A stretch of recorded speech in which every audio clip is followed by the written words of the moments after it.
Well, back in March, we tried our hands at growing shiitake mushroom, and we had a special guest on the show. And here we are taping this around the 1st of November, and we still don't have any fruit. So I'm learning that it takes patience. But today we have another guest, Mr. Alan Ware. Hello. Now, Alan, you're the staff horticulturist with the Kerr Center For Sustainable Agriculture. Okay, tell us a little bit about your involvement with shiitake mushrooms. Well, about a year and a half ago, the Kerr Center was getting a lot of requests for shiitake mushrooms. And so we decided to investigate to see exactly what it was as a crop. So we did a lot of traveling throughout the United States and visited a lot of shiitake mushroom operations.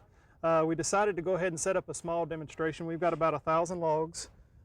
We have 9 different spawns, and we're keeping production records on those 9 different spawns. We are doing this because of the fact that one of my jobs is to look for alternative crops for farmers.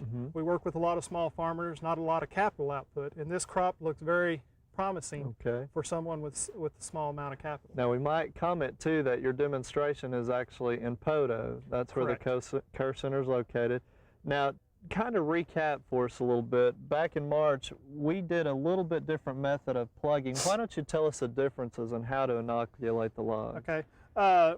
First of all, you cut your logs while they're dormant, and that usually is sometime between November and the end of February.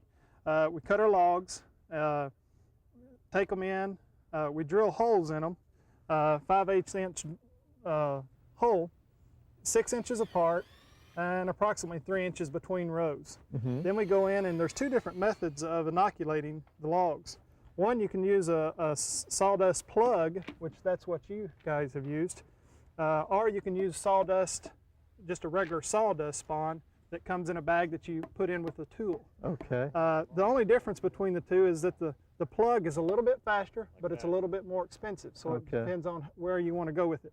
I only know a few people that have used the sawdust plug, but it seems to work real well for those folks that I know. Now, Alan, yours are a little bit closer apart too, but as I understand it, after maybe 10 months minimum and getting it, the mycelium or the spawn has to grow together. Comment on what it's taking to really get to this particular area of production. Okay.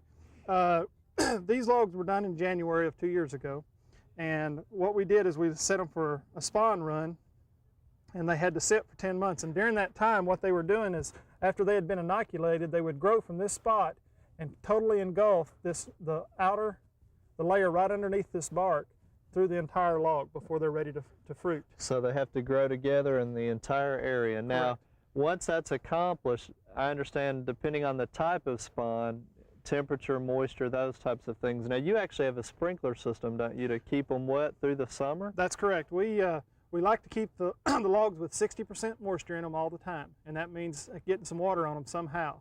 And if you can keep that moisture and that temperature close to that range, you will get a lot faster spawn run, and you may get fruit in an earlier stages. Okay, and that's what happened with ours. We've let them dry out over the past few months. That's correct. I can tell that these logs do not have the correct moisture content in them. Now, once they're ready, what was it you were talking about up here that you can peel off and tell? Okay. Once you can really tell when your logs are getting close to fruiting, because you will start to see a white mycelium growth around the top outer edge of the log. Okay, now these have different stages. Explain to us the stages and maybe show us some that are ready to harvest. Okay, after 10 months of growing, this is what you want to see. This is called pinning. And once you start seeing a few of them pin, you know that the logs are ready to soak or to flush naturally. Okay. And so explain those 2 different ways for us briefly too, Alan. If you're an outdoor grower, a lot of times there are 2 actual ways of fruiting shiitakes. One, you can soak them for 24 hours in water that is warmer or cooler depending on the species, whether it's warm weather or cool weather strain. And that will help you to soak them for 24 hours, and you will get a massive flush like this one. These logs were soaked, and the shiitakes will all come off at one time, and within a 10-day period, you will pick all the shiitakes off of this. Okay. If you allow them to fruit naturally in April through the end of May, and it's cool when it's between 50 and 80 degrees, they will flush naturally, and you will have shiitakes for 3 or 4 weeks. Okay. The advantage of having them fruit during by soaking you have the ability to know when fruit is going to be coming off if you're doing this for commercial production. And then once you get harvest, you say that the log sometimes will produce, what, 5 years maybe? 5 years. The logs will last 5 years depending on how well you do with your moisture. You can rot this log out in 3 years if you keep them soaking wet. Okay. You would like to keep the moisture up but the bark dry.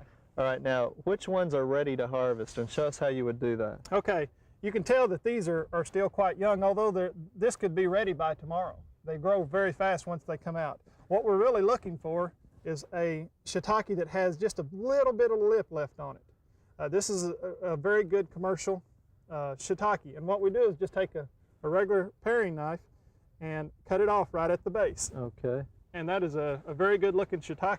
All right. Now, I've got some shiitakes that we let go too long. These have no commercial value, and the only problem with them is that they start to get tough when they open all the way up like this. All right, well, good. Well, so with our logs, we may be looking at next year before we'll ever get any production. And you still, if you go ahead and get them wet again and keep moving them, it's hard to kill the spawn. Okay. So anybody can grow shiitakes.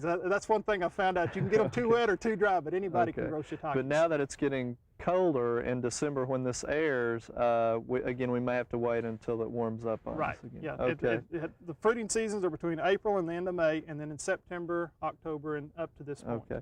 Now, Alan, I understand you've got some information written up because you've been doing this for 2 years. If some of the viewers are interested, who would they write to get a packet on that? They could write to the Kerr Center for Sustainable Agriculture. The address is P.O. Box 588, Poto, Oklahoma, 74953.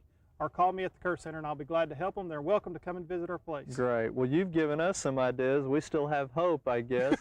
And Barb is going to join us and give us some ideas on how to use these in the kitchen. Great. So thanks again.